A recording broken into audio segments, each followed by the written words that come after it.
Tras agitarse la Tierra, el fuego del centro del mundo causará un terremoto en torno a la ciudad nueva. Nostradamus era un profeta que hizo una serie de predicciones sobre el futuro para ayudar a la humanidad a ver el mundo con más claridad. ¿Predijo realmente este profeta y poeta del Renacimiento el 11 de septiembre y otros hechos catastróficos de los últimos 500 años? ¿Queda alguna de sus profecías por cumplir? Es uno de los pocos profetas que ha durado tanto tiempo porque acertó. Ahora, en el 500 aniversario de su nacimiento, volvemos a repasar la vida de este hombre y sus sorprendentes predicciones del futuro.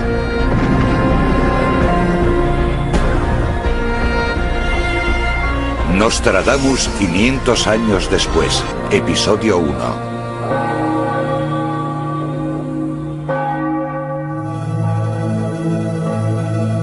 Hace 500 años, un francés llamado Michel de Nostradamus escribió uno de los informes más increíbles de todos los tiempos. Una voluminosa crónica de cientos de acontecimientos que tendrían lugar durante los próximos 2000 años. Hoy, sus profecías se han convertido en todo un fenómeno. Desde los 45 grados el cielo arderá, y el fuego que descienda de él se aproximará a la gran ciudad nueva. Esto fue lo que escribió Nostradamus en 1555. ¿Pero predijo realmente los grandes desastres de la última mitad del milenio? Era un personaje misterioso, pragmático y un escritor muy enigmático. Pero en lo que se refiere a nuestra situación actual, lo más importante es que aparentemente pasó mucho tiempo concentrado en la época en la que estamos en este momento. Algunos dicen que sus versos demuestran que realmente tenía visiones del futuro y que predijo grandes acontecimientos como la Revolución Francesa, las tragedias de los transbordadores espaciales y las dos guerras mundiales del siglo XX. Pero sigue siendo uno de los personajes más polémicos de nuestra historia. Mucha gente dice que Nostradamus era un profeta, otros dicen que era divino, algunos incluso dicen que era un estafador. Pongamos que Nostradamus sabía cualquiera de estas cosas. Saberlo y callarse esta información le convertiría en el peor demonio sobre la Tierra. A pesar de la popularidad mundial de sus escritos, la vida de este hombre sigue siendo prácticamente un misterio. En 1555 Nostradamus escribió esto sobre sí mismo. Aquel que hoy es calificado de profeta antiguamente hubiera sido nombrado vidente. Profeta en efecto es aquel que ve las cosas situadas completamente fuera de la posibilidad del conocimiento natural del hombre. Michel Nostradamus. ¿Era realmente un hombre de extraordinaria visión profética o simplemente escribió unos versos crípticos bastante imprecisos que podrían ser fácilmente aplicados a casi todo? ¿Fue realmente un gran curandero cuyas curaciones eran inspiradas por las estrellas? ¿O se trataba solo de un charlatán que consiguió sobrevivir e incluso prosperar en el estricto mundo católico de la Europa del XVI? Estaremos ahora más cerca que nunca de entender el significado de sus libros de poesía críptica que aseguran trazar un mapa del futuro. Los expertos difieren sobre sus respuestas a todas estas preguntas. Lo que está claro es la promesa que Nostradamus hizo a sus lectores hace 500 años. La traducción dice así: de 500 años más, estima se le tendrá el que fuera ornato de su tiempo. Después de golpe, gran claridad hará, que por este siglo les convertirá en muy felices. Prometió que en el 500 aniversario de su nacimiento resurgiría el interés por sus predicciones. Ese año ya ha llegado.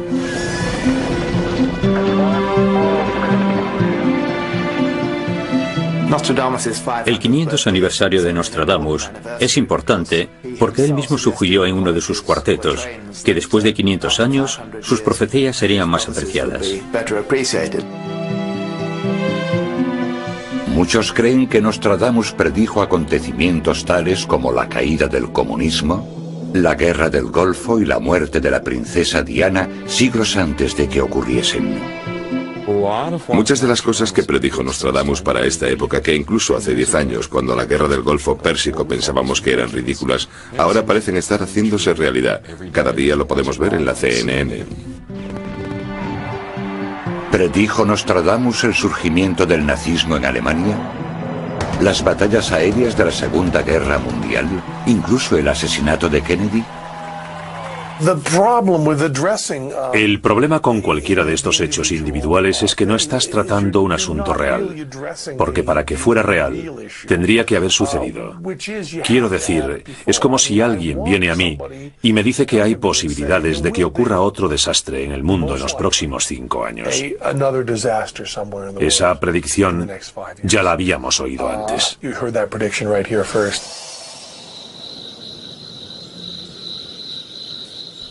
Aunque la mayoría de sus profecías se refieren a acontecimientos mundiales y calamidades, algunas rozan lo macabro, alimentando la creencia de que estaba relacionado con el ocultismo. Según la leyenda local, cuando la tumba de Nostradamus fue saqueada, los saqueadores vieron que llevaba una medalla alrededor de su cuello, con la fecha exacta en la que su tumba sería abierta y saqueada. Nostradamus está rodeado de mitos, cuentos de viejas e interpretaciones que van desde las más o menos creíbles a las completamente absurdas. No llegaremos a ninguna parte a no ser que nos centremos en el hombre real, en lo que hizo y en cómo lo hizo. Para saber quién fue realmente Nostradamus, debemos retroceder en el tiempo a la soleada región del sur de Francia llamada Provenza, un lugar sorprendentemente bien conservado. La zona de Provenza que va desde Aviñón a Arles y luego desde Nîmes a todo el camino hasta Aix, siempre ha sido como una especie de crisol, capaz de trasladarnos a la época de los egipcios, los griegos, los celtas, los romanos. Esta región ya estaba poblada 600 años antes del nacimiento de Cristo. Los orígenes de su nombre, Provenza, están en su historia, porque esta fue la primera provincia del Imperio Romano. Los romanos la convirtieron en su Edén particular. Provenza era también el lugar de retiro de emperadores o de los gobernadores de las provincias romanas. Tenía ese ambiente relajante y fue una región muy cosmopolita. Los papas habían pasado mucho tiempo en Aviñón durante la cautividad del papado unos siglos antes, y aún existía esa sensación de que esto no era exactamente el centro del mundo, pero era definitivamente uno de los centros del mundo. En el siglo XVI, el mundo en el que Nostradamus había nacido estaba cambiando rápidamente. En esa época, Europa estaba en una situación muy peligrosa. Estaba rodeada por sus enemigos. El Sacro Imperio Romano amenazaba el este y el oeste. La guerra era constante. Por toda la costa mediterránea se sucedían los ataques de piratas árabes a las ciudades y pueblos costeros. Las guerras, el hambre y una enfermedad mortal llamada la peste caracterizaron la vida y a menudo la muerte de la sociedad del siglo XVI en Europa. Había guerra, hambre, peste y muerte. Los 4 jinetes del Apocalipsis. Durante estos tiempos apocalípticos la gente buscaba desesperadamente respuestas, remedios y alguna pista sobre el futuro que les esperaba. A este mundo llegó un hombre que parecía ofrecer respuestas y, como algunos creían, viajar al futuro. Pero ¿dónde empezaba su visión del futuro? Estas místicas ruinas podrían tener la respuesta al misterio de 500 años de Nostradamus.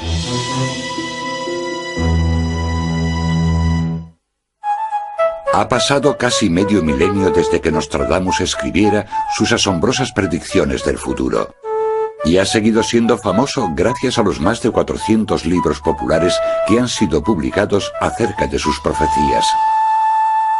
Su nombre aún aparece en los titulares de los periódicos y su imagen nos observa desde revistas, películas y portadas de libros. Todos tienen un mismo propósito, explicarnos cómo era realmente este hombre. Pero ¿cuánto de esta imagen que hemos asociado a Nostradamus está basada en hechos? De los pocos exponentes históricos que existen, hay 2 en concreto que según muchos conservan una imagen realista de este hombre.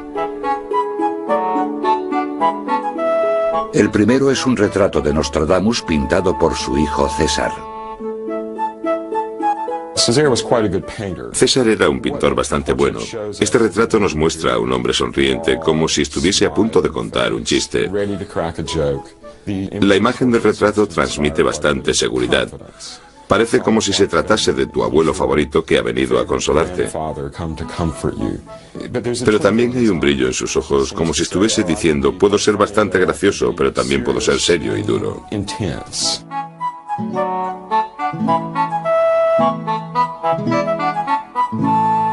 Los expertos creen que el segundo exponente es la descripción que hizo de Nostradamus una de las personas más cercanas a él. Esta es la descripción que hizo de Nostradamus su secretario Chavigny. Tenía una altura más o menos media. Era físicamente robusto, vital y fuerte. Tenía la frente muy ancha, la nariz recta y ojos grises de mirada dulce que brillaban cuando se enfadaba. Sus mejillas eran de color carmesí, incluso a una edad bastante madura. De barba larga y abundante, rostro duro y a la vez sonriente, pero esta dureza se suavizaba por su gran humanidad. Para los demás era muy espabilado y tenía repentinos ataques de rabia, pero aún así era un trabajador paciente. Dormía solo 4 o 5 horas cada noche.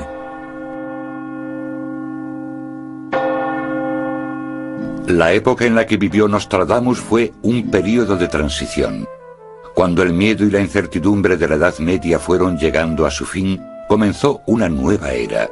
Con el despertar del Renacimiento, toda la visión del universo empezó a cambiar.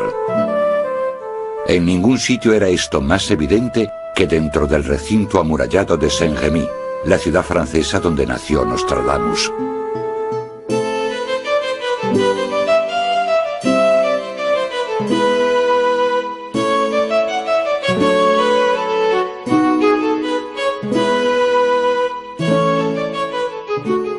Saint-Rémy conserva su sabor medieval, incluida una boca de alcantarilla en medio de la calle. Está igual que en la época de Nostradamus. Vincent, escritor y guía, ha seguido el rastro del legado de Nostradamus desde sus comienzos en Saint-Rémy y nos ha traído hasta esta dirección, el número 6 de la calle Hoche. Nostradamus nació en esta casa en 1503. Es muy probable que fuera la casa de su abuela. Básicamente su madre hizo de comadrona, y las últimas investigaciones dicen que en realidad la casa en la que creció fue la propiedad de al lado, que era bastante más amplia.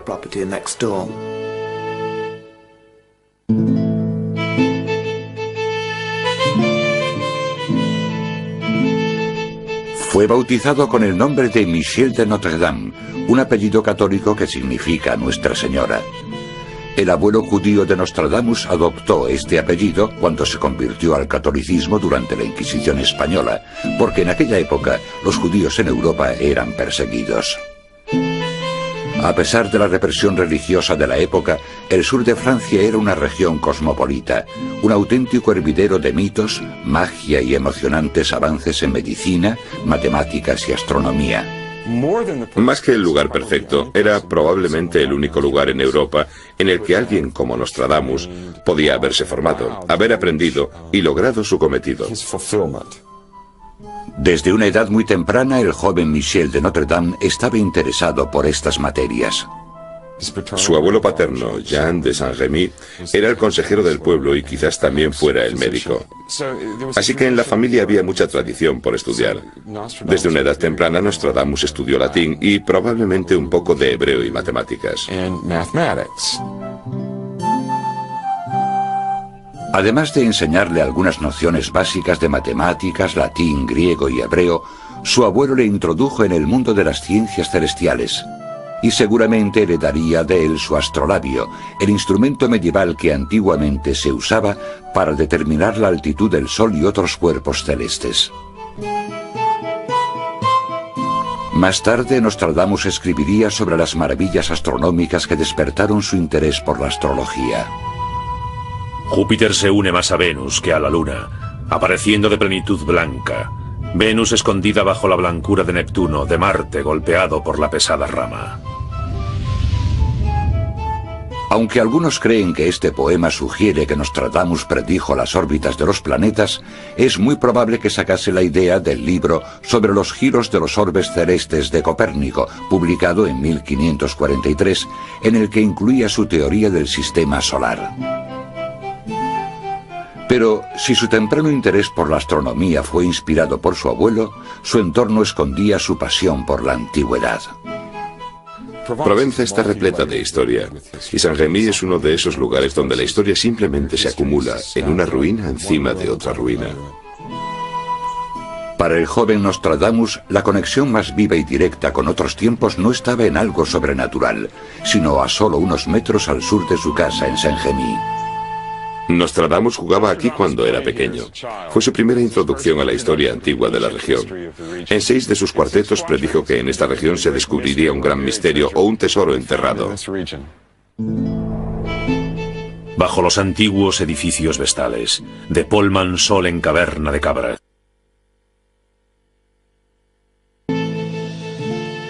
Al pie de una cadena de montañas de piedra caliza estaba la entrada de una antigua ciudad romana llamada Aglanum, con un mausoleo y un arco del triunfo. El tesoro o el botín que predijo Nostradamus podría tratarse de parte de la ciudad, ya que ésta no fue descubierta ni excavada hasta 1921. ¿Había visto el futuro? Quizás nunca sepamos la respuesta, pero definitivamente este lugar inspiró al joven Nostradamus. Simplemente jugar en las sombras de estos monumentos era como sumergirse en otro tiempo. Esculpidos en los muros del interior del mausoleo había relieves de los abatidos prisioneros y escenas de batalla de una antigua conquista romana. ¿Qué es todo esto? Estos enormes monumentos debieron de ser de una raza de gigantes. Debió de quedarse absolutamente impresionado.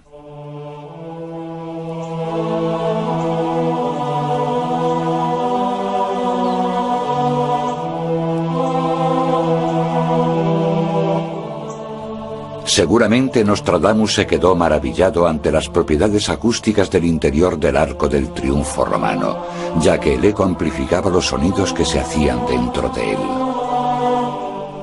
Desde su casa podía ir andando hasta las ruinas y a medida que fue desarrollando sus conocimientos, pudo leer las inscripciones en latín, apreciar la arquitectura del arco y el arte en el interior del mausoleo.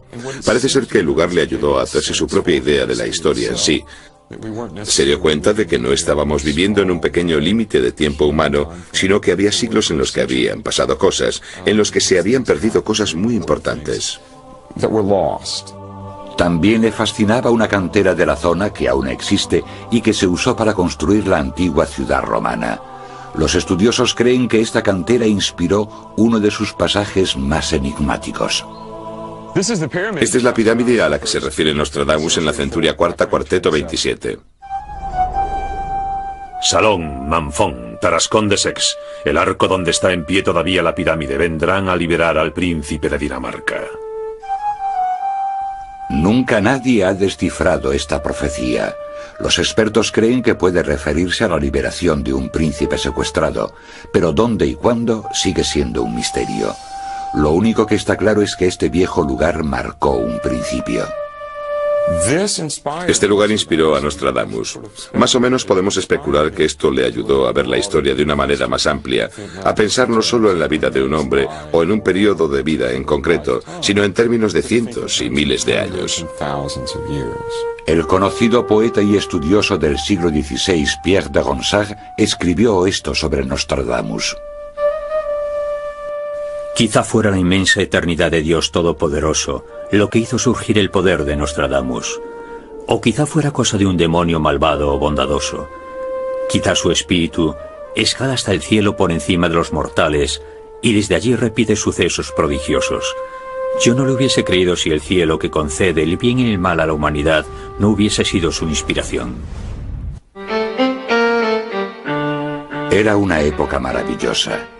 Mientras el joven Nostradamus iba creciendo, el mundo en torno a él ofrecía un asombroso espectáculo de logros humanos. En su cuarto y último viaje al Nuevo Mundo, Cristóbal Colón había conseguido cruzar el Atlántico.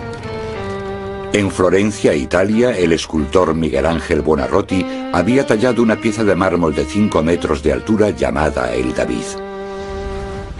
Y Leonardo da Vinci había pintado un retrato llamado Mona Lisa. En 1519, a los 16 años, Michel de Notre Dame se trasladó a la antigua ciudad amurallada de Aviñón, a orillas del río Ródano, al sur de Francia. Aquí se matriculó en un curso de retórica, matemáticas, música y astronomía. Según la creencia popular, durante su estancia en la Universidad de Aviñón, se convirtió en un gran erudito e incluso se licenció en medicina. Pero la llegada de la peste a esta región por entonces hizo improbable una larga estancia en la universidad. En 1520, cuando Nostradamus tenía 17 años, el Ródano se desbordó cubriendo las calles de aguas residuales y cuerpos flotantes procedentes de los cementerios cercanos. Poco después, una peste virulenta asoló Aviñón. Llevaba alrededor de un año allí cuando llegó la peste, por tanto no acabó el curso. Así que los conceptos básicos como la retórica y todo eso ya los había estudiado. Pero no había llegado a la astrología, la música o la aritmética, que se dan en el segundo año de curso. Pero la virulencia de la peste negra que obligó a cerrar el puente de Aviñón, prohibiendo la entrada a todos excepto los más valientes, y que pospuso los estudios de Nostradamus, ofrecía otro tipo de aprendizaje.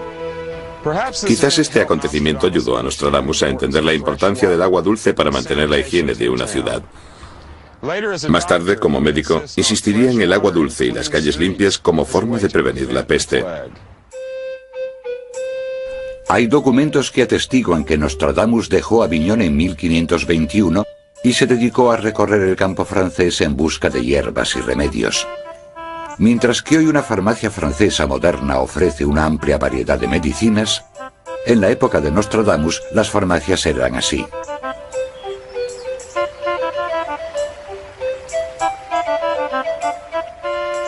En honor al 500 aniversario de Nostradamus, la ciudad de Galier, al sur de Francia, ha plantado un jardín de hierbas muy parecido al que Nostradamus hubiese utilizado para experimentar con la medicina natural. Madame de la Rosière es la cuidadora. En este jardín hay plantas que sirven para protegerte contra las tormentas, para mantener alejadas a las brujas, y plantas con las que las chicas pueden averiguar el nombre del amor de su vida antes de conocerle. Para Nostradamus, lo más importante de un jardín alquímico como este era su significado y su simbolismo. Él hubiese entendido los símbolos de este jardín. Los utilizaba para trabajar, y otros alquimistas también los utilizaban. Entre las plantas medicinales que Nostradamus encontró en sus viajes estaban las alcachofas, cuyas raíces decían que servían para curar la ictericia, los saucos, cuyas ramas eran utilizadas para curar la fiebre, las granadas, que según decían aumentaban la fuerza, y una gran variedad de flores, rosas, lavanda y salvia, cuyos usos aún no estaban totalmente claros. Después de estar 8 años recolectando hierbas, Nostradamus dijo: He pasado mis años de juventud estudiando y experimentando con hierbas medicinales. De 1521 a 1529 me dediqué a viajar por una serie de tierras y países en busca de conocimientos medicinales. Fue entonces cuando este boticario de 26 años se matriculó en medicina en la prestigiosa Universidad de Montpellier. Pero su solicitud nos hace pensar que quizás no estuviese tan interesado en realizar sus estudios. Firmó la solicitud como Miki de Nostradamia. Bueno, era un poco demasiado informal.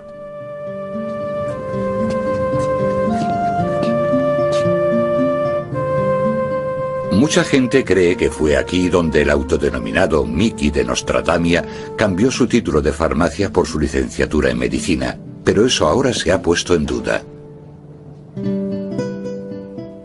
A pesar de que en sus últimos libros Nostradamus se autodenominaba doctor en medicina, en la Universidad de Montpellier no existe ningún documento que acredite su licenciatura. De hecho, hace poco se tradujo un documento de los archivos de la universidad que asegura que el nombre de Nostradamus había sido tachado del registro. La razón citada era que como boticario engreído había hecho algunos comentarios groseros sobre los médicos. Si hace unos años alguien me hubiera preguntado quién era Nostradamus, probablemente le hubiera dicho que era médico, astrólogo y profeta. Ahora sabemos que fue admitido en la Facultad de Medicina de Montpellier, pero también sabemos que le echaron.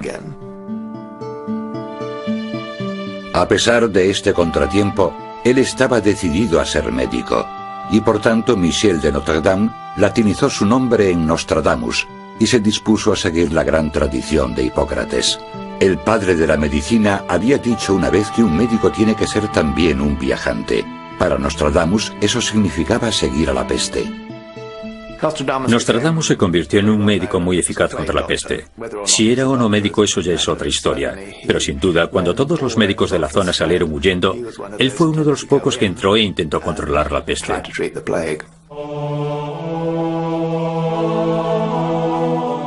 Como más tarde escribió su hijo César, fue una tarea de enormes proporciones. Las personas afligidas por la enfermedad abandonaron toda esperanza de recuperarse. Las casas estaban abandonadas y vacías, los hombres desfigurados, las mujeres lloraban. Los camilleros trabajaban sin cesar.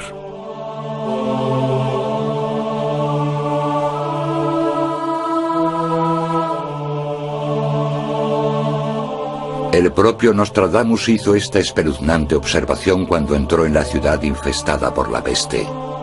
Una de las cosas que más me impresionó fue ver a una mujer cosiendo sin ayuda de nadie su propia mortaja, empezando por los pies.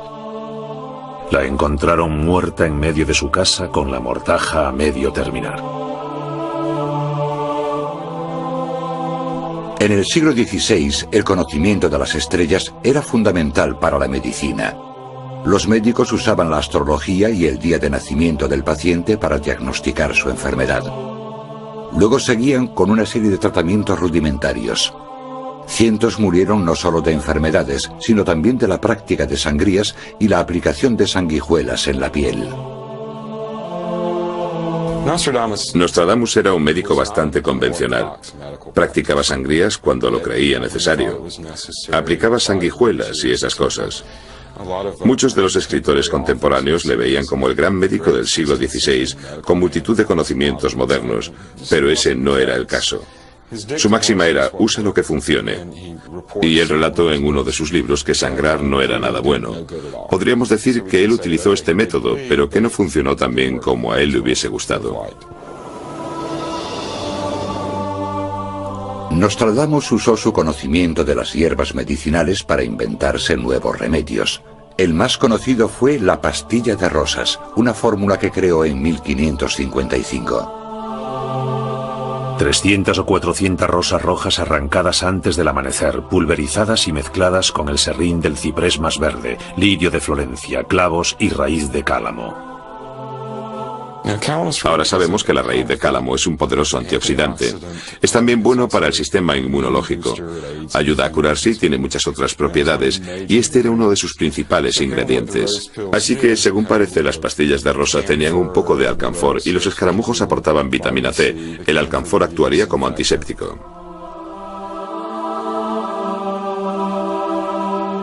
Poco más se sabe de este remedio, pero algunos dicen que su mejor arma contra las enfermedades era en realidad su obsesión por la limpieza. Lo que hizo fue quemar los cadáveres, las sábanas, quemar todo con lo que había entrado en contacto la gente infectada con la peste.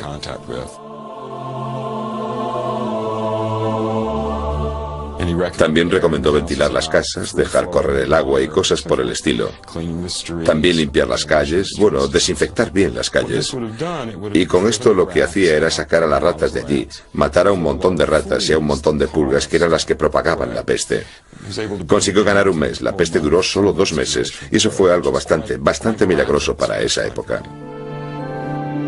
En la ciudad de Agen, donde era conocida su reputación como curandero, Nostradamus conoció en 1531 a una mujer llamada Henrietta d'Encausse y se casó con ella. Tuvieron 2 hijos.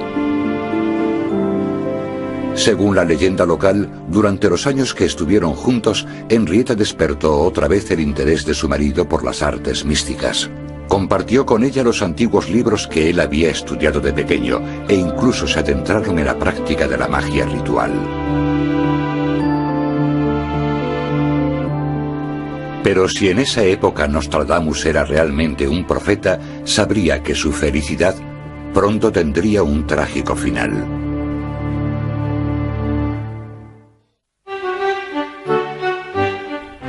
La imagen que se da de él en la sabiduría popular y la leyenda es la de un misterioso mago conectado con espíritus, demonios y ángeles.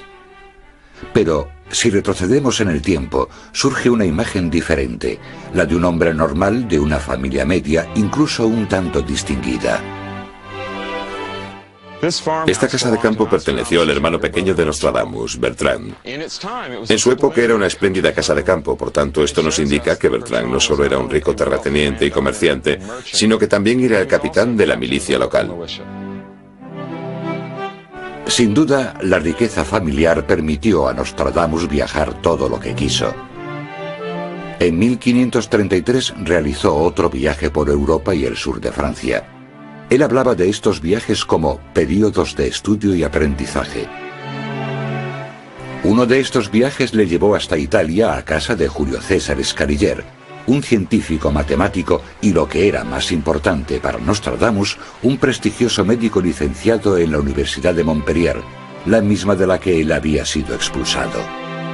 Algunos investigadores creen que seguramente Nostradamus dio hierbas medicinales al doctor Scaliger y que a cambio éste le enseñó anatomía humana, fisiología e incluso disección. Estas clases se llevaron a cabo en secreto, porque para la Iglesia este tipo de trabajo era considerado un crimen contra Dios. Más tarde, Nostradamus escribió un testimonio lleno de alabanzas hacia este personaje del Renacimiento, considerándole como su profesor más influyente. Scaliger parece haber heredado la habilidad de Cicerón para la elocuencia, el arte de Virgilio para la poesía y el doble del conocimiento de Galeno para la medicina. Le debo más que a nadie en el mundo.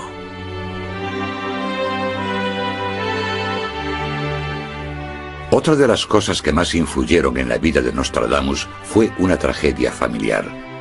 En 1534, mientras él estaba lejos de casa, su mujer y sus 2 hijos contrajeron la peste y murieron. En ese momento, Nostradamus solo tenía fama de curandero e intelectual, pero tras la muerte de su mujer y sus hijos se volcó en el misticismo. A partir de entonces, la magia y las ciencias ocultas condicionarán su vida. A los 47 años, Nostradamus se casó por segunda vez, después de haber perdido a su primera mujer y a sus hijos. Su segunda mujer fue Anne Ponsard, viuda de un abogado influyente. Anne aportó una riqueza considerable al matrimonio y con el tiempo le dio 6 hijos. Se fueron a vivir a un pueblo del sur de Francia, Salon de Provence. Este pueblo es ahora un destino turístico de moda, pero aún se siente la presencia de este profeta de 500 años. Una pintura gigante de Nostradamus adorna la ciudad y vigila atentamente a los visitantes. La antigua torre del reloj, un monumento a la sabiduría, aún conserva la imagen de los 7 planetas conocidos en el 16. Y la calle donde estuvo su casa ahora rinde homenaje a su habitante más famoso. Esta es la calle donde vivía Nostradamus y esta es la casa donde vivió Nostradamus durante los últimos 20 años de su vida y donde escribió sus profecías. Su casa de salón era bastante grande para esa época. Puede que se les hiciese un poco pequeña, con 6 hijos en casa, sirvientes, secretarios, etcétera, etcétera. Pero no estaba mal para un médico bien pagado que ganaba bastante dinero para esa época.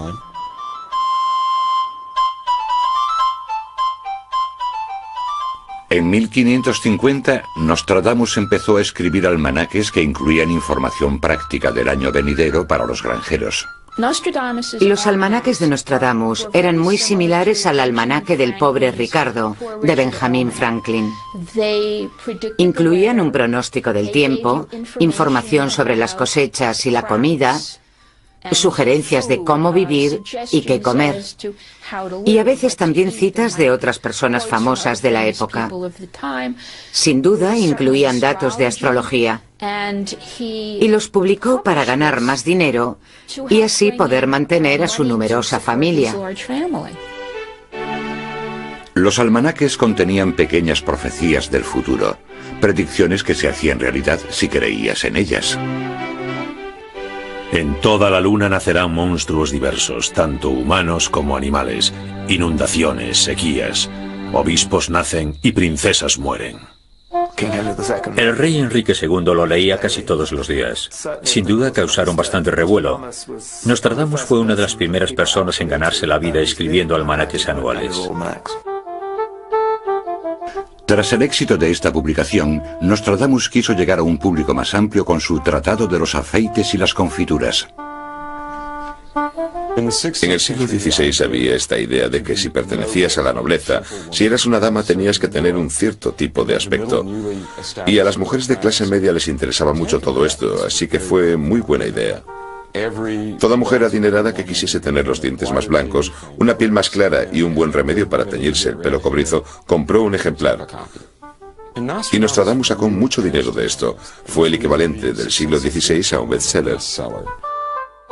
El libro incluía recetas para tintes de pelo, perfumes, medicinas para la tos y una especie de pasta de dientes fortalecedora. Para blanquear los dientes, da igual lo negros o marrones que estén, muela 3 medidas de cristal, sílex, mármol blanco, sal de roca y caparazones de caracol. Frote los dientes con este polvo y en solo unos días verá sus dientes más blancos.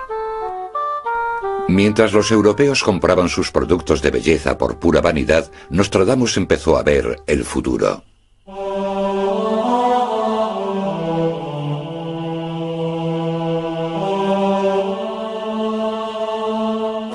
Nostradamus construyó un taller de trabajo, o quizás incluso añadiese un piso a la parte de arriba de su casa. Hay que tener en cuenta que tenía 6 hijos y que necesitaba tranquilidad para hacer su trabajo. Así que necesitaba algún sitio alejado y algún tiempo separado de ellos. Según parece, hacía la mayor parte del trabajo en el estudio por la noche, cuando todos sus hijos estaban durmiendo. Nostradamus describió lo que sucedía en su ritual nocturno mientras miraba un bol de agua situado encima de su escritorio, una práctica que recuerda al oráculo de Delfos. De noche sentado y en secreto estudio, exigua llama saliendo de la soledad, hace prosperar lo que no debe creerse en vano. Hay toda una escuela de pensamiento que afirma que Nostradamus era lo que en aquella época se llamaba un teurgo. Teurgo es la palabra medieval para mago. Una persona que mediante sus conversaciones con los ángeles se comunica directamente con Dios. La varita mágica en el medio de su mano se coloca. Humedece su ropa y sus pies con el agua. Una voz, miedo. Él tiembla en su bata. Divino esplendor. El Dios se sienta cerca. No estoy seguro de si Nostradamus necesitaba entrar en trance para hacer sus profecías, pero definitivamente, en el caso de otros adivinos, profetas y chamanes, había una serie de rituales y prácticas establecidas que usaban normalmente y parece ser que hasta cierto punto esto era bastante universal. Ayunar era uno de ellos, la meditación era otro. Muchos creen que a través de este tipo de rituales, Nostradamus escribió las profecías de los acontecimientos del año 3797, entre ellos la terrible predicción del fin del mundo.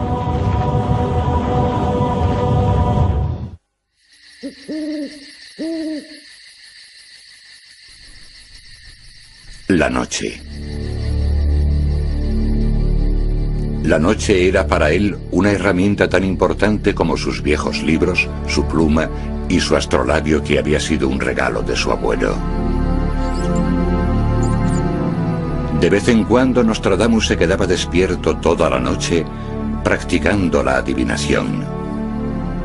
Consistía en observar un espejo, un bol con agua o una bola de cristal e intentaba ver las visiones del futuro. Pero muchos creen que esta técnica no terminaba ahí.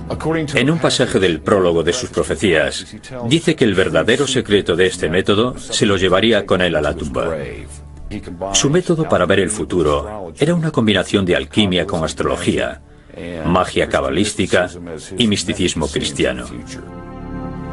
Algunos dicen que su método secreto se basaba en el estudio de acontecimientos celestiales.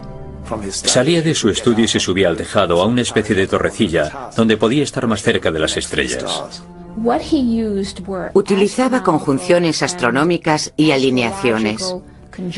Y de esta forma decía que un determinado acontecimiento sucedería cuando, por ejemplo, Saturno y Júpiter estuviesen en Piscis. El problema es que estas conjunciones podían volver a ocurrir. Así que se podía elegir entre un número de fechas en las que dicho evento podía suceder.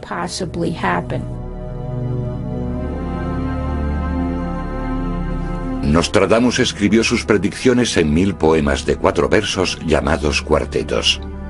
Escribió en su lengua materna, el francés, pero para protegerse de los cazadores de brujas de la época, incluyó versos en latín y griego e incluso anagramas. Dividió sus escritos en 10 grupos de 100 cuartetos cada uno, a los que llamó centurias.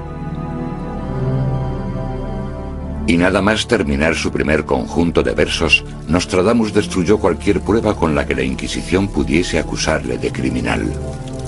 Dispongo de volúmenes que llevan mucho tiempo escondidos, pero temiendo el uso que se podría hacer de ellos, los encomiendo a las llamas.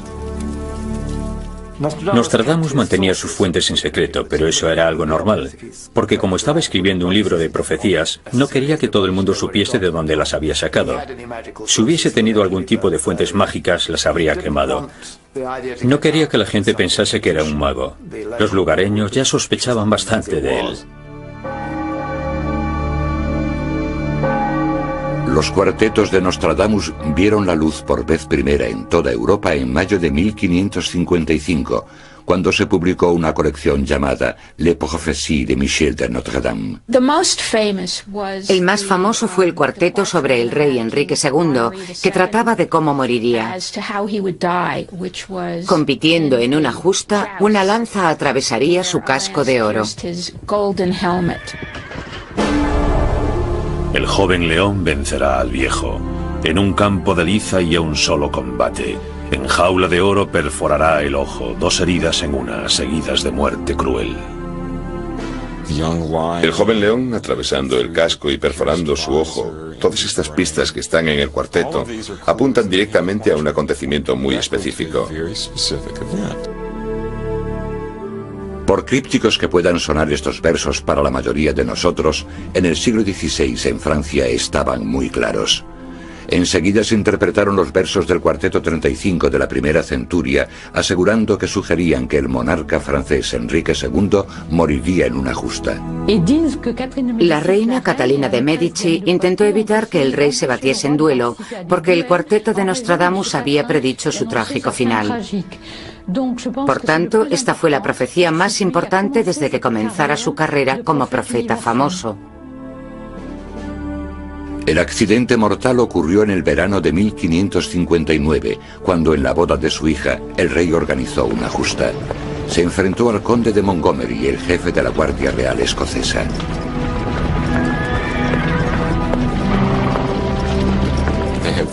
Hubo 3 torneos, y en el tercero, la lanza del conde de Montgomery se hizo añicos, y uno de los fragmentos fue directamente a la visera del casco de Enrique II, y o se le clavó en el ojo o en su sien izquierda. Esa noche, el conde de Montgomery le dijo a Nostradamus: Maldigo al adivino que predijo este hecho con tanta maldad y tanta precisión. Antes de 1559, Nostradamus era un personaje de la leyenda local que suscitaba curiosidad. Pero en realidad, hasta después de la muerte de Enrique II, no se convirtió en una superestrella internacional. Fue como si todo el mundo dijese: esto es algo mucho más serio que un tío escribiendo un puñado de versos crípticos. Hay un significado detrás de ellos. Así que apenas unos años después de la muerte de Enrique II, las profecías, el primer volumen de las profecías estaba traduciéndose en Londres, y Nostradamus ya era conocido internacionalmente.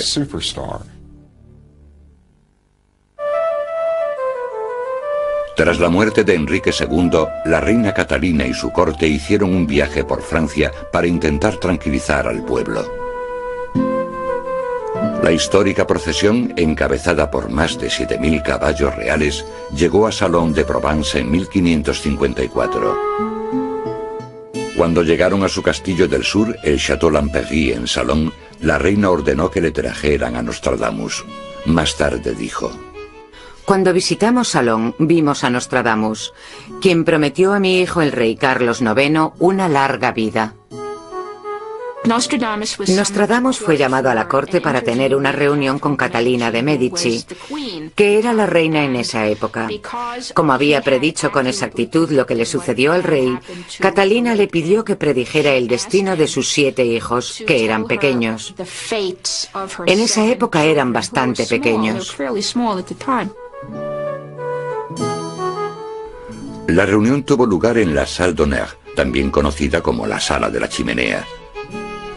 Nostradamus examinó a los 7 niños reales y emitió sus predicciones para el futuro. Y no se equivocó cuando le dijo que cada uno de sus hijos serían reyes y reinas. Serían monarcas de diferentes países de toda Europa. La historia ha demostrado que sus predicciones fueron correctas, pero los cambios en la ascensión al trono real se produjeron porque 4 de los hermanos murieron prematuramente. En la edición de sus profecías de 1557, escribió lo siguiente sobre la familia real.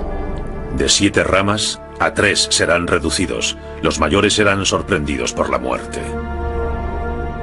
Si las 7 ramas eran los 7 niños de Catalina, entonces Nostradamus habría predicho el futuro correctamente. Solo 3, Enrique III, Francisco y Margarita, seguían vivos en 1576.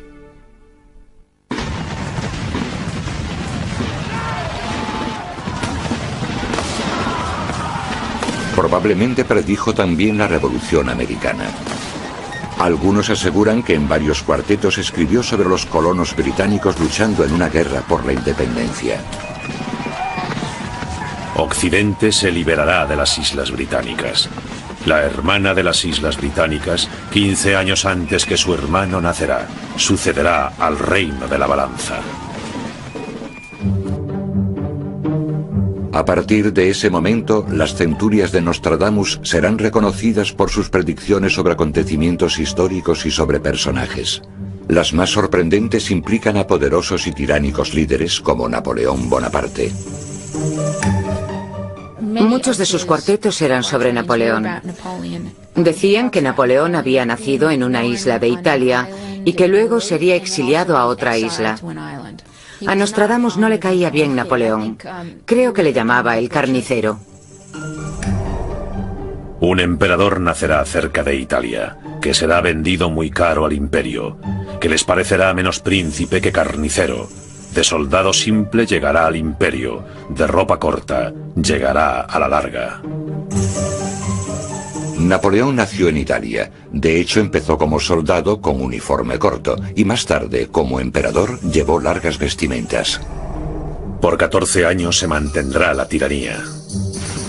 En efecto, el reino de guerra y terror de Napoleón empezó en noviembre de 1799 y duró 14 años, hasta que en abril de 1814 fue exiliado a Elba. Es probable que escribiese otro cuarteto en forma de anagrama para predecir las sangrientas guerras de Napoleón. Po, nacido Lorón, más a fuego que a sangre será. Si se mira desde el punto de vista del anagrama, cuando Nostradamus habla en su cuarteto sobre 3 lugares llamados Napoloren, podría ser que la frase oculta tras el anagrama fuese Napoleón Roi, Napoleón Rey. Quizá porque era francés, muchos de los escritos de Nostradamus se centraban en su país natal. Algunos estudiosos creen que predijo la Revolución Francesa de 1789, 234 años antes de que ocurriera. Sus versos describen los detalles escabrosos de las ejecuciones en la guillotina de María Antonieta y el rey Luis XVI. Por gran discordia la tromba temblará, acuerdo roto levantando la testa al cielo, boca sangrante en la sangre nadará. El rey elegido causa tempestad, fuego, sangre, corte. Predicciones como esta han fascinado y desconcertado al mundo entero, cuando una tras otra parece que se han ido haciendo realidad, incluso en el siglo XX. Pero ¿estarán las grandes catástrofes aún por llegar?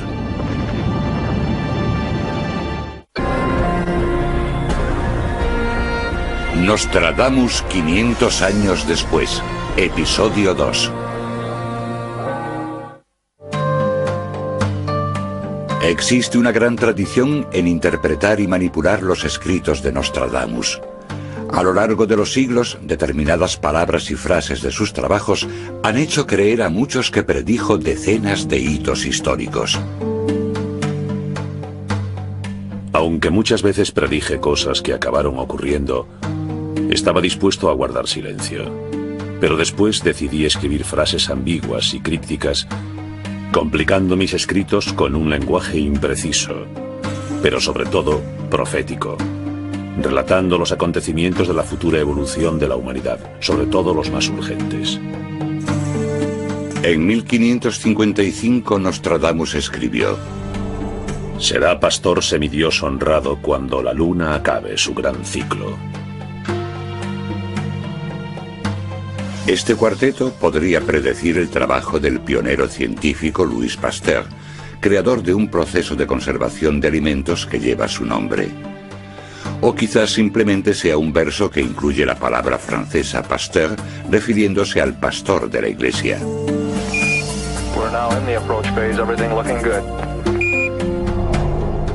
Uno será puesto en la esquina de la luna, donde se encontrará en tierra extraña.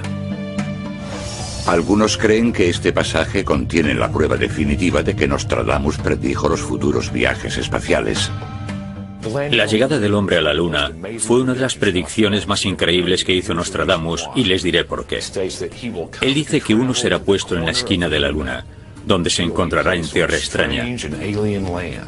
Y si nos fijamos en la versión original, vemos que utiliza la palabra luna en vez de lin.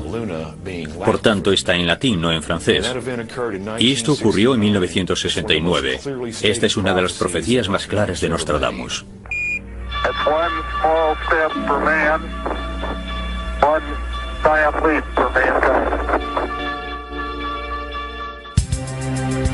Hay quien asegura que el cuarteto 146 incluso predice la aparición de un ovni, ya que describe un lugar extraterrestre y un aterrizaje que traerá grandes beneficios para la humanidad.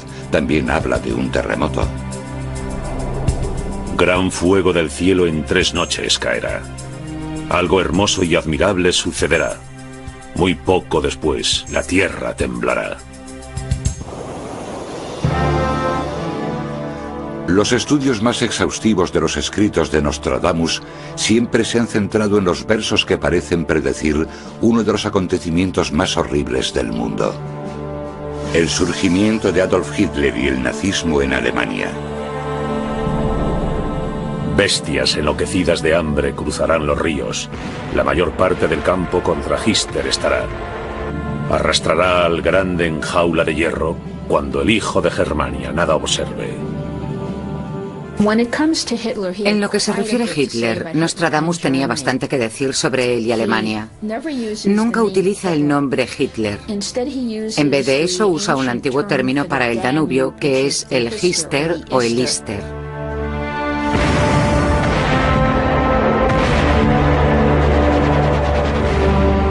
German High Command has committed at least 20 full-strength divisions to the winter offensive.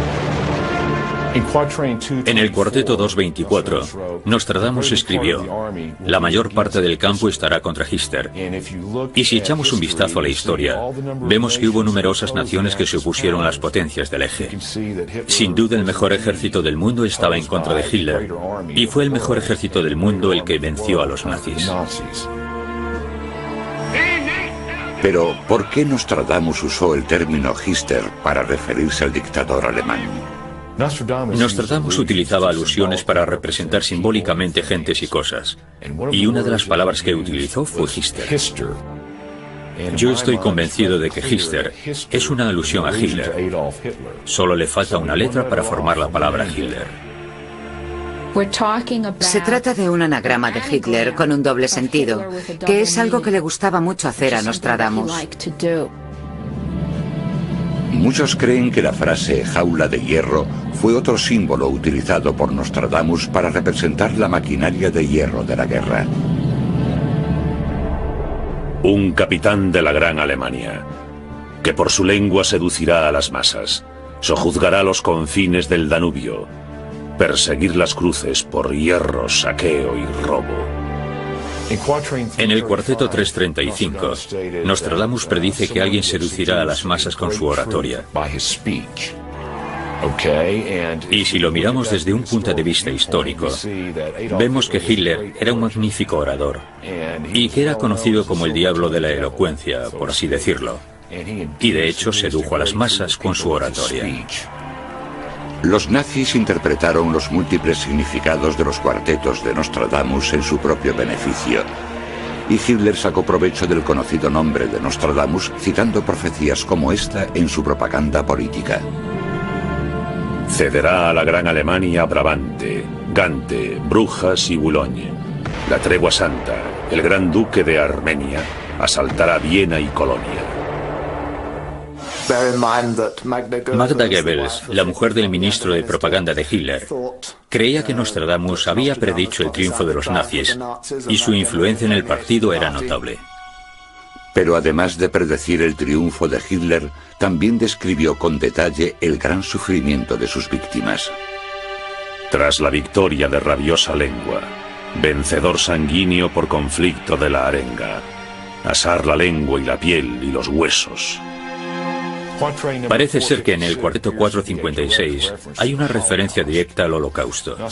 Nostradamus escribió: vencedor sanguíneo por conflicto de la arenga, asar la lengua, la piel y los huesos. Y para mí, esta es una alusión muy directa a la horrible tragedia del Holocausto, porque un montón de personas fueron quemadas vivas. Sufrimiento, tiranías e incluso conquistas.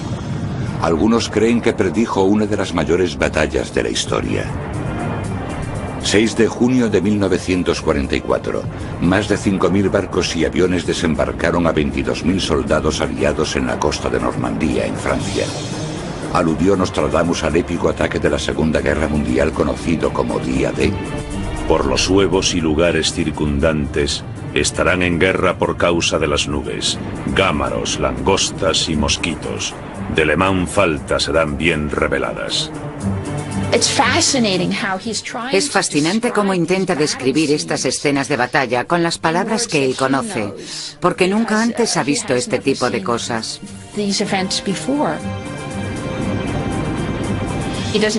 No utiliza la palabra día D y tampoco usa la palabra tropas. Usa palabras como langostas y naves extrañas y terribles que llegan a la orilla.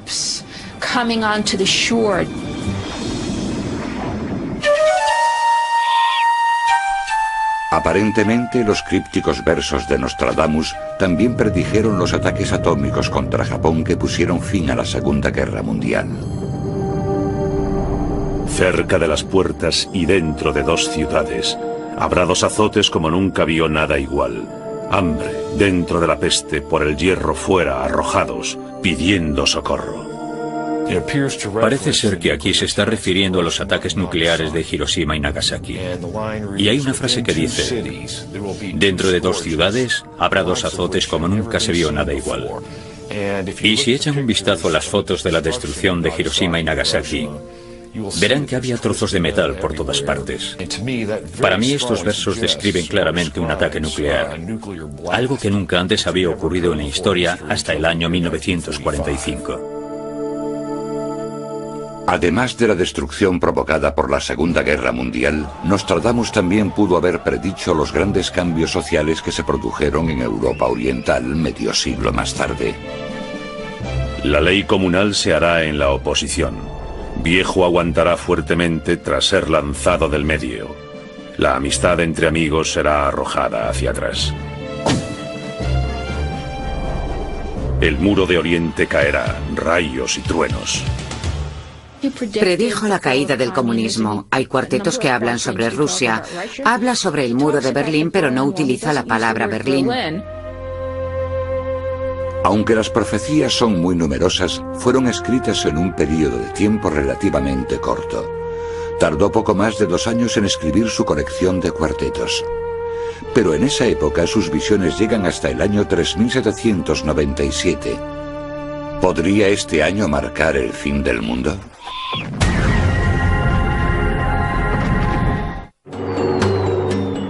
Muchos creen que Nostradamus predijo la guerra y la destrucción que tendrían lugar cientos de años después de su muerte. Pero, si sus profecías fueran reales, escribió sobre personas que ni siquiera se hubiese podido imaginar en lugares que aún no existían. Dallas, Texas, 22 de noviembre de 1963. La obra antigua se acabará. Del techo caerá sobre el gran mal ruina. Inocente hecho muerte se acusará. Culpable escondido soto bajo la escarcha. En el cuarteto 637, Nostradamus parece hacer una referencia al asesinato de Kennedy. Y hay 2 líneas que a mí realmente me impactaron. La primera es: inocente hecho muerte se acusará. Si te paras a pensarlo, Lee Harvey Oswald fue la cabeza de turco de aquel crimen. En mi opinión, fue acusado falsamente. El cuarteto continúa con una referencia al culpable escondido soto bajo la escarcha.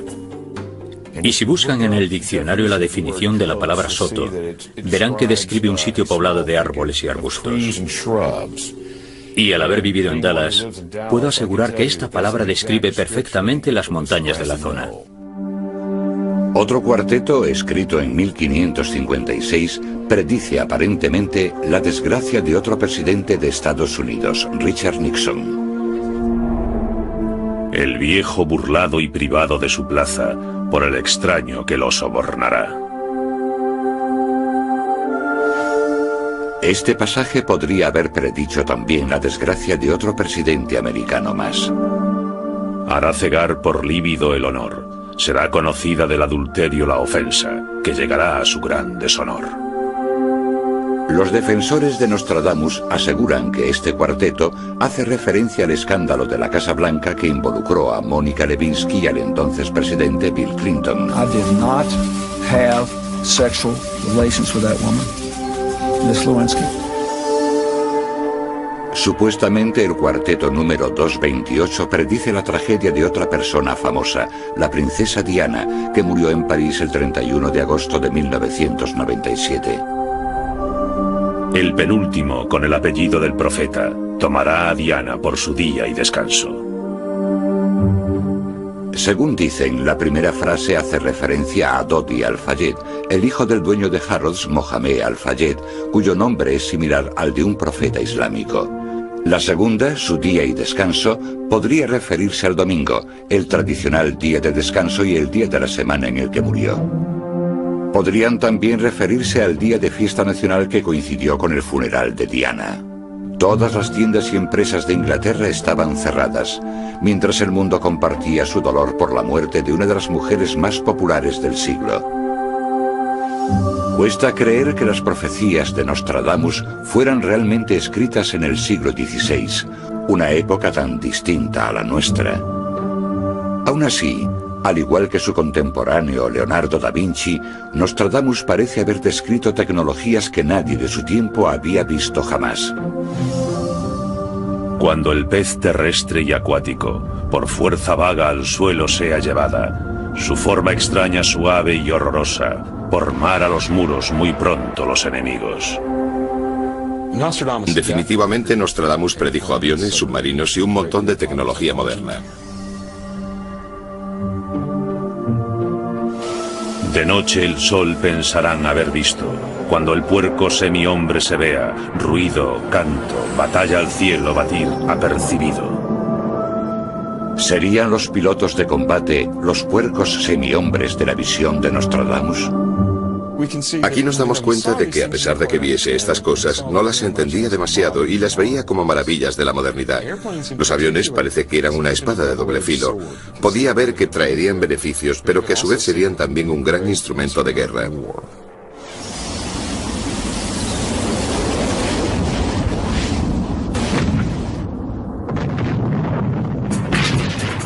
Hay quien defiende que describió la primera guerra del Golfo con sus grandes movimientos de tropas, su tecnología furtiva y sus campos de petróleo ardiendo. Ante Persia casi cerca de 1 millón de hombres. La serpiente verdadera invadirá Bizancio y Egipto. Entrará villano, amenazador infame, tiranizando la Mesopotamia. Tierra horrible, negra fisonomía.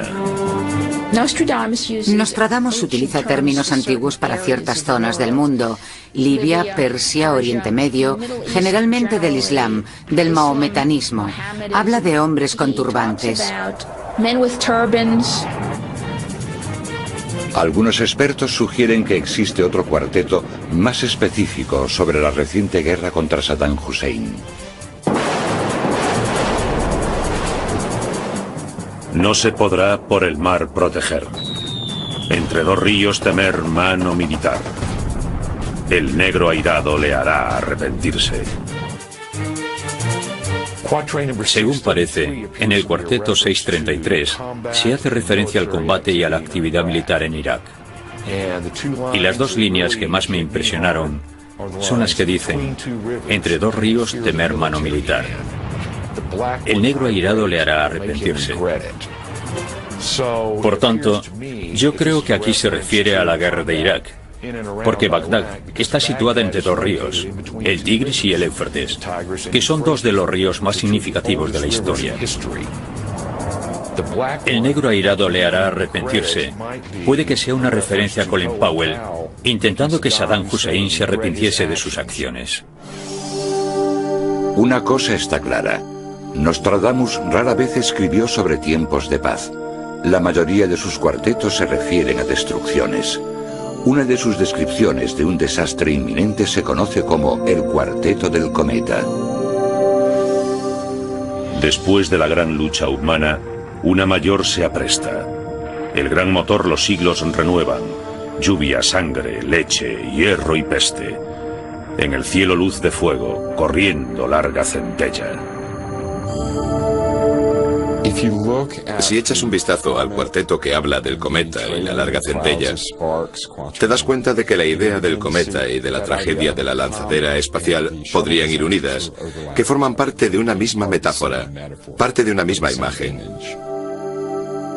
Pero el cometa de los versos de Nostradamus quizás tenga más significados que el de una tragedia.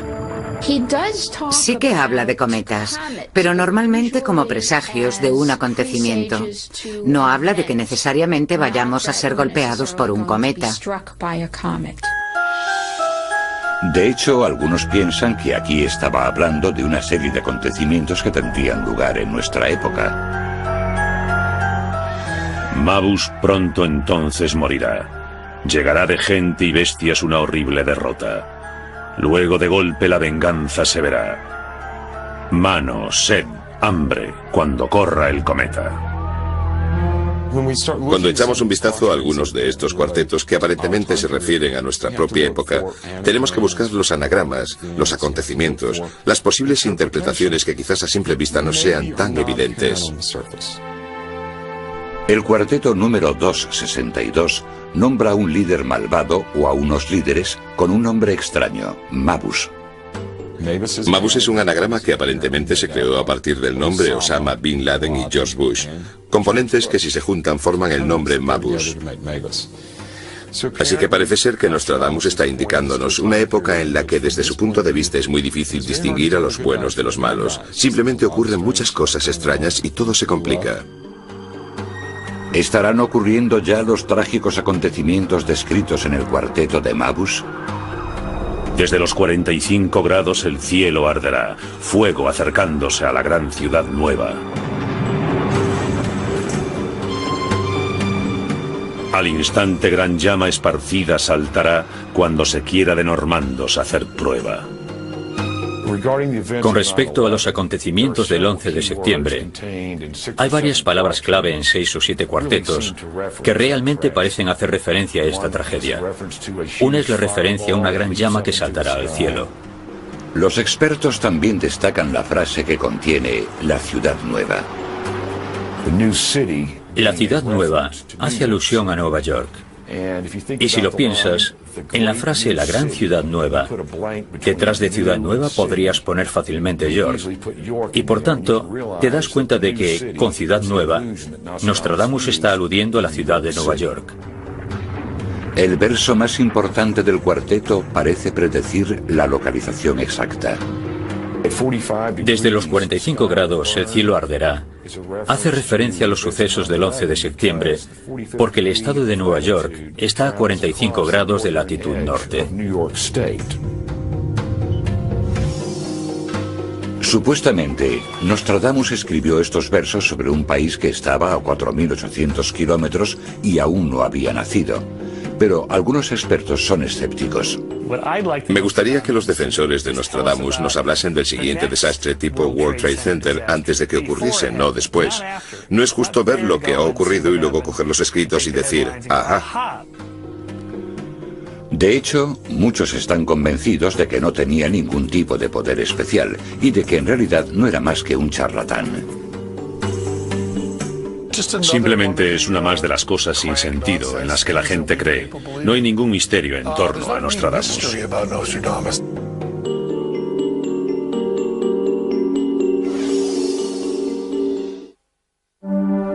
Durante casi 500 años, Nostradamus, el profeta del siglo XVI, ha sido considerado uno de los profetas más importantes de la historia, pero también ha tenido sus detractores. No hay ningún misterio en torno a Nostradamus, eso es lo interesante. Quiero decir, sabemos que todo lo que él predice se interpreta después de que haya sucedido. Después de un acontecimiento concreto, vuelves a leer algo sin sentido que él escribió y dices, ah, esto es a lo que él se refería. El truco de Nostradamus era la imprecisión. Sus profecías tenían que ser aplicables a todo. Así la mayoría de los acontecimientos podían ser aplicados de manera general. De esta forma cubrirían casi todos los acontecimientos posibles. Algunos escépticos creen que Nostradamus utilizó el lenguaje críptico como instrumento para atacar a los líderes de su época sin arriesgar su propia vida. Si por ejemplo decía la bestia de las 3 cabezas o algo parecido, siempre podía salvar el pellejo diciendo, no me estaba refiriendo a nuestro rey, por Dios, estaba hablando del futuro o algo así. En mi opinión, Nostradamus no era ni un adivino ni un estafador, era un comentarista social, algo parecido a los que escriben los artículos de opinión hoy en día. Sin embargo, él estaba escribiendo en una época en la que no estaba permitida ni la libertad de expresión, ni las críticas contra el sistema político, o el rey, ni nada por el estilo. ¿Por qué entonces la gente sigue creyendo que Nostradamus escribía sobre el futuro y que predijo unos acontecimientos tan fatídicos como Hiroshima y la explosión de 2 transbordadores espaciales? La gente siempre quiere creer en algo y buscarle un sentido al mundo. Y la idea de que alguien de hace 500 años pudo haber visto todo nuestro mundo, para ellos es suficiente. Yo creo que a determinadas personas Nostradamus les da una sensación de seguridad, porque al leer sus escritos pueden saber también lo que va a pasar. Sin embargo, los escépticos son bastante críticos con las profecías de Nostradamus. ¿Dónde estaban los defensores de Nostradamus en 1925 cuando el crack de la bolsa? ¿Dónde estaban los seguidores de Nostradamus en septiembre de 1963 cuando lo de Kennedy y en Dallas? ¿Dónde estaban ellos antes de que ocurriese? Yo creo que esta sería la prueba más fácil que podríamos hacerle a las profecías de Nostradamus. La primera y más famosa predicción de Nostradamus fue que el rey francés Enrique II moriría en una justa. El joven león vencerá al viejo en un solo combate. Pero un estudio minucioso del cuarteto revela que apenas hay conexión entre la profecía y el acontecimiento. Habla de que el joven león vencerá al viejo. Bueno, Montgomery y Enrique II eran prácticamente de la misma edad. No era uno más joven y otro más viejo. Y no fue en un campo de liza. De hecho, fue un juego, un duelo en un campo de juego. Y en cualquier caso fue un accidente. No se suponía que tenían que herirse, era solamente un juego en el que intentaban derribarse el uno al otro. La lanza salió despedida y accidentalmente atravesó su casco y le mató. No fue como describe el cuarteto.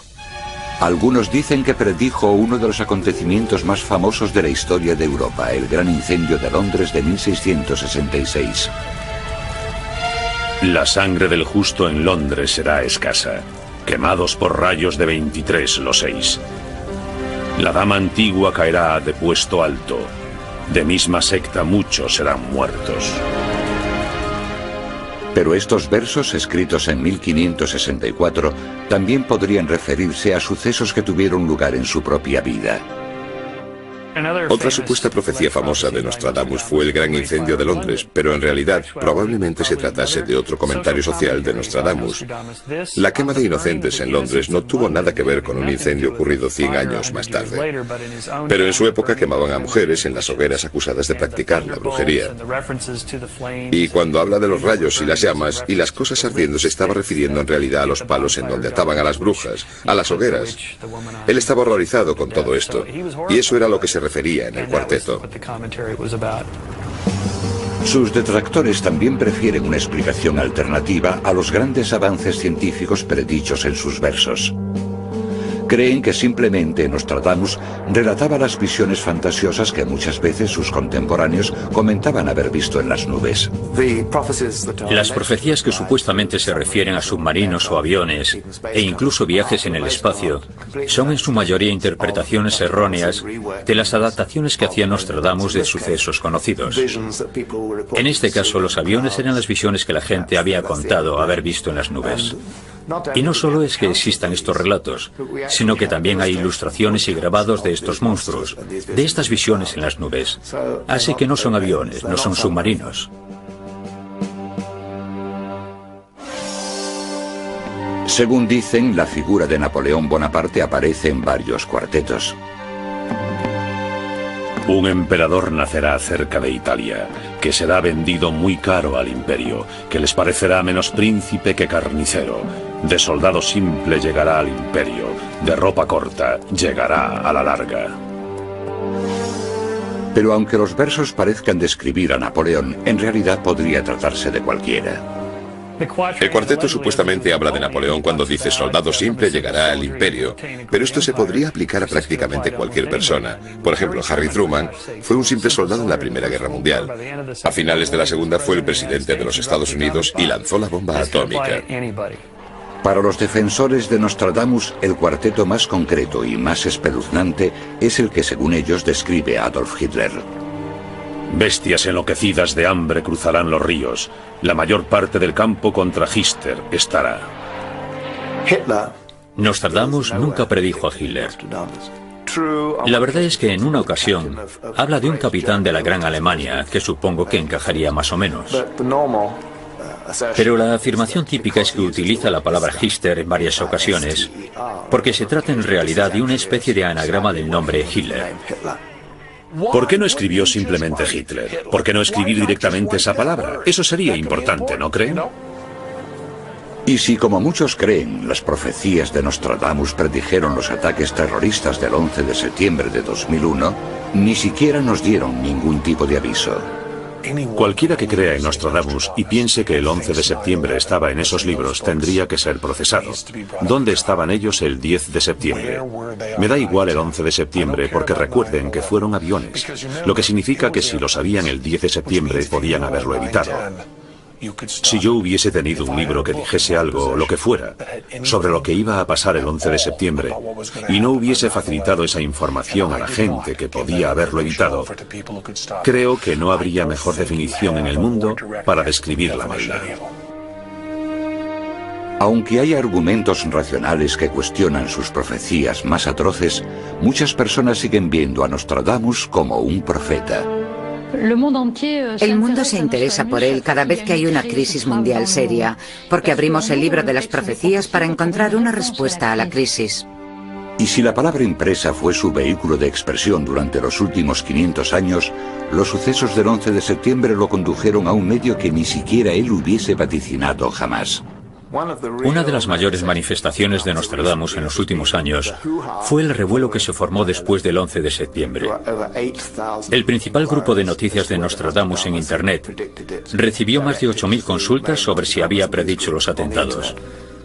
Al mismo tiempo, su web recibió un auténtico aluvión de preguntas, más de 500.000 de consultas, y tuvo que ser cerrado.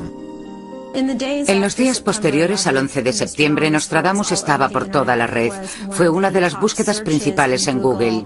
El libro número 1 en ventas de Amazon.com fue una biografía de Nostradamus, al igual que otros 5 que estuvieron entre los 25 libros más vendidos de Amazon.com, así que estaba por todas partes. Esta espeluznante profecía, supuestamente escrita por Nostradamus, estaba por toda la red apenas 2 días después de los atentados. En la ciudad de Dios habrá un gran trueno. 2 hermanos se separarán por el colapso. Mientras la fortaleza resiste, el gran líder sucumbirá. La tercera gran guerra comenzará cuando la gran ciudad esté en llamas. Nostradamus, 1654. Pero Nostradamus murió en 1566. No pudo haber escrito este pasaje en 1654. Y en sus trabajos publicados no hay rastro de este cuarteto. Era un fraude. Aún así, aunque los escépticos pongan en duda sus supuestas predicciones, Nostradamus sigue siendo un personaje conocido y un escritor de gran éxito. La pregunta que aún sigue en pie es ¿por qué? Nostradamus sigue siendo popular por un par de razones. La primera es que se trata de un sabio de la Edad Media, y tenemos esa idea de que en la antigüedad existía una especie de sabiduría profunda que podríamos heredar. En parte también yo creo que es simplemente cosa de los medios. Es como una leyenda urbana, una historia que se repite una y otra vez. Pero si la historia de Nostradamus es solo una leyenda urbana, ha conseguido sobrevivir al paso del tiempo. En ningún sitio es esto más evidente que en su ciudad natal, Salon de Provence. 500 años después de su muerte, el espíritu de Nostradamus continúa infundiendo el miedo y la inquietud incluso en las almas más valientes.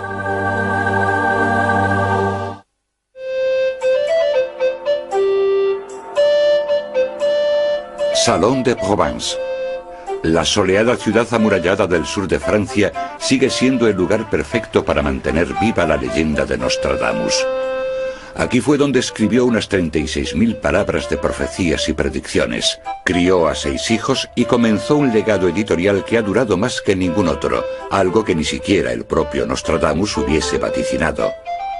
A los 62 años, sus almanaques y colecciones de versos se empezaron a editar en toda Europa y podían ser leídos en alemán, italiano, inglés, español y su idioma original, francés. Durante el último año y medio de su vida escribió la mayor parte de las profecías. En 1565 completó su 10ª y última colección de cuartetos, pero cuando iba a cumplir 63 años, su salud empezó a empeorar.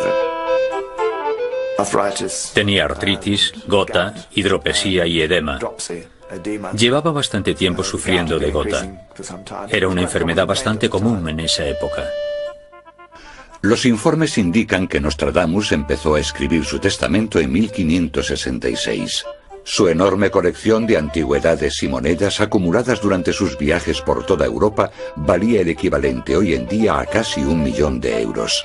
A pesar de que el profeta había ganado la mayor parte de su dinero vendiendo el futuro a sus clientes, no tenía claro cuál de sus hijos sobreviviría para heredar sus más preciadas posesiones.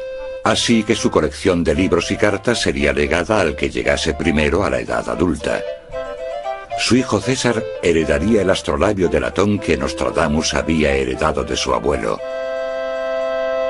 En junio de 1566 pidió que le subieran la cama al piso de arriba, a su estudio secreto, donde esperaría la muerte. El 1 de julio de 1566 dictó su última predicción a su secretario y escribano Jean Chavigny. Puedo asegurar con toda certeza que él sabía cuándo moriría, el día e incluso la hora. Me dijo: no me verás vivo al amanecer. Chavigny declaró que Nostradamus le dijo que al día siguiente ya no estaría vivo, y eso fue cierto. Le encontraron en su estudio, muerto de pie, a la mañana siguiente.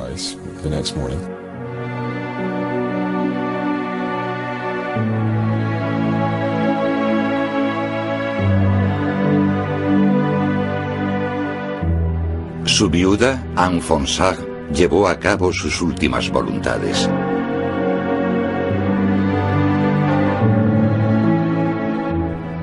Fue enterrado en una iglesia franciscana en Salón, donde descansó en paz durante 200 años.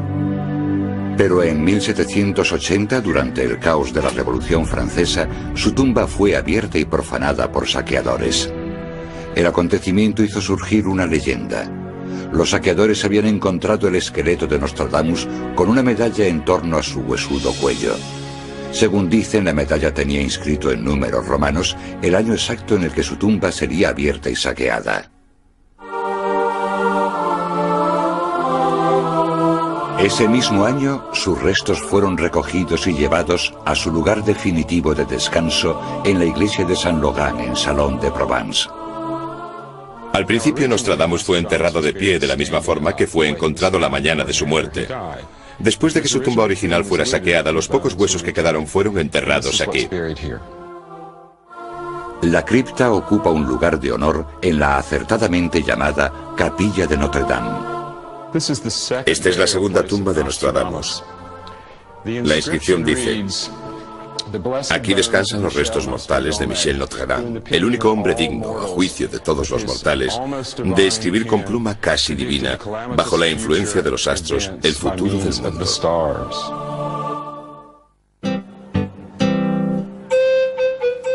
A pesar de que han pasado casi 5 siglos desde que Nostradamus caminó por estas calles, hoy es imposible visitar Salon de Provence sin encontrártelo. La casa donde escribió sus famosas profecías es ahora un museo. Un muñeco de cera del profeta trabaja sin descanso en un estudio secreto cerca de la entrada. Cada año vienen al museo visitantes procedentes de 60 o 70 países extranjeros que vienen aquí para descubrir a Nostradamus o para trabajar en sus escritos y su historia. De hecho, en su 500 cumpleaños, la leyenda de Nostradamus aún sigue viva. El gran Château de l'Empéry, que fue el lugar donde se reunió con la reina de Francia, ahora atrae a los visitantes que vienen siguiendo los pasos del profeta, y en él pueden comprar como souvenir una camiseta, un libro o un muñeco. Pero, escéptico o creyente, lo que está claro es que la gente se siente atraída por su memoria y su misterio. Toda persona que esté interesada en los escritos de Nostradamus tiene derecho a hacer su propia interpretación, y nosotros no estamos ahí para decirle que piense esto o piense lo otro. Tenemos conocimiento de bastantes hechos objetivos de su vida, mezclados con áreas mucho menos objetivas e imprecisas. Nosotros estamos aquí para decirle a la gente: vale, estos son los hechos, pero lo demás no lo sabemos. Según dicen, los escritos más siniestros de Nostradamus son avisos del apocalipsis. Llantos, gritos, lamentos, alaridos, terror. Corazón inhumano, cruel, negro y transido. Le Mans, las islas de Génova, los mayores. Sangre derramada, frío, hambre, para nadie perdón. Pero los expertos creen que estos son avisos, no promesas, y que el concepto más importante que nos dejó Nostradamus es que el futuro no está escrito. Todos los juegos de palabras, los acertijos, se hicieron para crear una determinada situación, de modo que la persona que estuviese leyendo las profecías solo las entendiese cuando el suceso hubiese pasado. En otras palabras, Nostradamus no estaba intentando predecir el futuro, intentaba darnos un mapa de futuros alternativos. La última fecha que menciona es 3797. Pero no dice que ocurrirá algo, simplemente sus profecías se acaban ahí. Hay gente que piensa que entonces se acabará el mundo. En realidad, Nostradamus dijo que había realizado una serie de cálculos cíclicos basándose en el antiguo método babilónico y que usando este cálculo cíclico pudo llegar hasta el 3797 después de Cristo, lo que nos daría el tiempo suficiente para estudiar mejor a Nostradamus. Aquellos que no puedan aguardar hasta el año 3797 para averiguarlo, deben juzgar si las profecías de Nostradamus han demostrado ser ciertas en el pasado y si aún podrían anticipar acontecimientos venideros. Pero podemos estar seguros al menos de una de ellas. En el prefacio de los versos finales de las profecías de 1557, Nostradamus declaró solemnemente: según vaya transcurriendo el tiempo después de mi muerte, a mis escritos se les dará más importancia que en vida. Nadie puede negar que en esto Nostradamus tenía toda la razón.